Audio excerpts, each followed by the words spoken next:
নবনির্বাচিত মুখ্যমন্ত্রীর মাধ্যমে আমরা জানতে পেরেছি আপনারা অতি শীঘ্রই একটা বিমানবন্দর পেতে চলেছেন, কি বলবেন?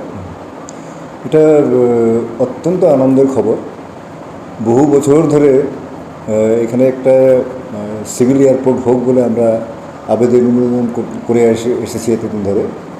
তো মাঝে মধ্যে শোনা যেত হবে, কিন্তু ওইভাবে বহু বছর ডিলে হয়ে গেছে। তো বিগত পশ্চিমবঙ্গের যে মুখ্যমন্ত্রী ছিলেন তখনও কেন্দ্রীয় সরকারের থেকে উদ্যোগের কথা জানানো হয়েছে এবং যা এয়ারপোর্ট নির্মাণের জন্য স্থান চাওয়া হয়েছিল, কিন্তু সেই সরকার নানা টাল বাহানা করে জমি প্রদান করেনি। ঠিক যেমনটা বিএসএফের জন্য যে জমি না দেওয়া হয়নি, সেরকমই এই ক্ষেত্রেও জমি প্রদান করেনি। তো ওরা তখন বলেছিল যে এটা সত্যিকারের উদ্যোগ না, এটা খালি মানুষ শোনানোর জন্য উদ্যোগ গ্রহণ করেছে কেন্দ্রীয় সরকার। কিন্তু এখন নতুন সরকার, কেন্দ্রীয় সরকারের একই দলের সরকার হওয়ার পরে এটা সরকার গঠনের সাথে সাথেই এয়ারফিল্ডের জমি মাপামাপি এবং অধিগ্রহণের কাজ আরম্ভ করে দিয়েছে। এটা দেখে খুবই আনন্দ লাগলো। ওনারা যে কথাটা বলেছিলেন সেটা ছিল বাস্তব এবং সেটা সেই স্বপ্ন আমাদের সাকার হতে চলেছে। এবং এই জন্য উত্তরবঙ্গবাসী আমরা সবাই অত্যন্ত খুশি এবং নতুন সরকারকে আমরা হার্দিক অভিনন্দন জানাচ্ছি।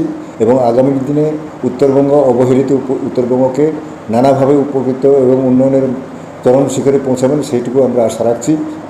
উপরন্তু কিছু বলার যেটা আছে সেটা হচ্ছে, এটা হাসিমারা এয়ারফিল্ড হলেও, নামে পরিচিতি হাসিমারা এয়ারফিল্ড হলেও এটা অরিজিনালি সাতালির অংশ ছিল। এই মৌজার নাম ছিল উত্তর সাতালি জিপির মধ্যে উত্তর সাতালি, মধ্য সাতালি, পূর্ব সাতালি এই ধরনের ভাগ ছিল। তার মধ্যে গোটা একটি মৌজা তখন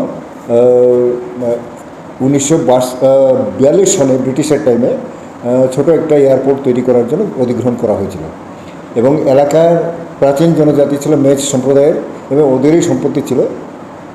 তো সেই সময় অধিগ্রহণ করার পরে অনেকেই পর্যাপ্ত ক্ষতিপূরণ পাননি এবং ওইভাবেই অনেকে তাদের জমি সম্পত্তি সব ছিন্নভিন্ন হয়ে এলাকা ছেড়ে অনেকে পালিয়ে চলে গেছে এখান থেকে, অনেকে মারা গেছেন। এখন সেটা হলো 1942 সনের কথা।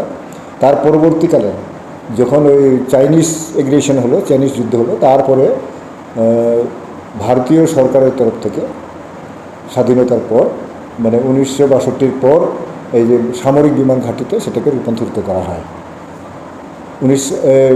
সেই সময়েও পরবর্তী জেনারেশনের যারা লোক ছিল তাদের মধ্যেও জায়গা, ভিটা মাটি সব ছেড়ে অন্যত্র চলে যেতে হয়েছে।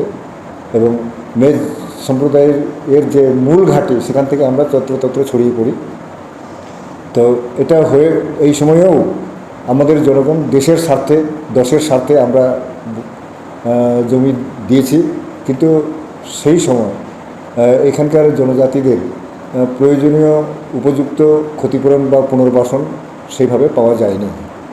তো তার পরবর্তী এই বর্তমান যে সিভিল এয়ারপোর্টটি হচ্ছে, সেটার জন্য আমরা বহু নিবেদন করেছি এবং দেশ এবং দেশের স্বার্থে এখানকার জনগণ সবাই এটা দেওয়ার জন্য খুব উৎসুক এবং আগ্রহী।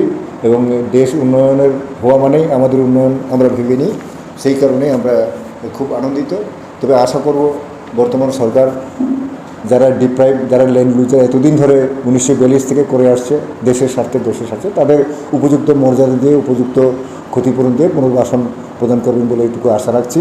এবং এই উদ্দেশ্যে প্রস্তাব কেন্দ্রীয় সরকার থেকে গ্রহণ করা, যেটা এয়ারপোর্ট উত্তরবঙ্গে একটা হওয়া দরকার, ইলেকশনের পূর্বেও মাননীয় প্রধানমন্ত্রীজি উল্লেখ করে গেছেন এবং তাদের আন্তরিকভাবে ধন্যবাদ আমরা জানাই। আমরা খুশি যত তাড়াতাড়ি এই এয়ারপোর্টটা তৈরি হোক।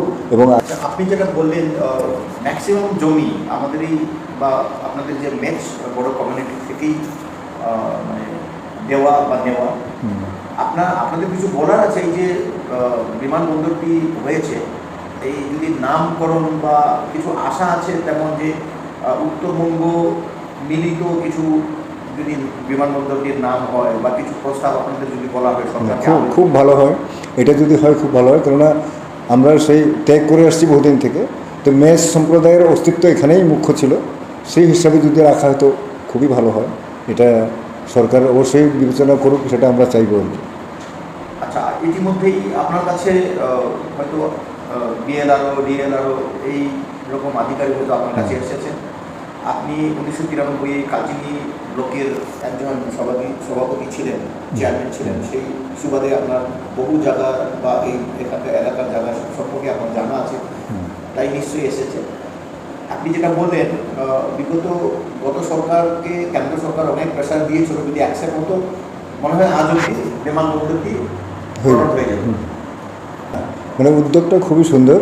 আমি যেটা দেখেছি, আমাদের নতুন মুখ্যমন্ত্রী যিনি বলেছেন যে কথা কম কাজ বেশি, ওনার প্র্যাকটিক্যালি যে কথাটা উনি বলেছিলেন সেটা প্র্যাকটিক্যালি সেই কাজের মাধ্যমে আমরা দেখতে পাচ্ছি। এবং আগামী দিনে খুব দ্রুতভাবে এবং নিরপেক্ষভাবে এবং উদ্যোগ নিয়ে কাজগুলো সার্থক হবে এবং উত্তরবঙ্গ অনেক উন্নতির শিখরে পৌঁছবে, এটুকু আমরা আশা রাখছি। আমাদের এখানে 3 রকম প্রফেশন, আদিম জনজাতি যারা আমরা ছিলাম প্রাচীনকাল থেকে, মেষ, গারো, টোটো, রাভা।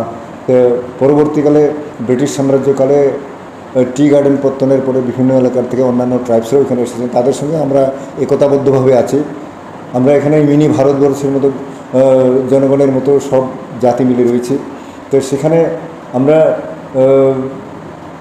আগামী দিনে আমরা চাইছি ঐক্যবদ্ধভাবে আমরা আমাদের নিজস্ব অস্তিত্বটাকেও টিকিয়ে রেখে, আমাদের সংস্কৃতি, জাতি, ভাষা এগুলো টিকিয়ে রেখে আমরা সবার সঙ্গে মিলেমিশে বসবাস করতে চাই। এবং আমরা ভারতবাসী, প্রথমে পশ্চিমবঙ্গবাসী, তারপর আমরা ভারতবাসী। এবং আমরা যেখান থেকে আসি না কেন, আমরা যে এক, সেই উপলব্ধিটা আমাদের আছে। আমরা সম্প্রীতিপূর্ণভাবে নিজস্ব পরিচয় বজায় রেখে সকলের সঙ্গে একাট্টাভাবে আমরা বসবাস করতে চাই। Thank you.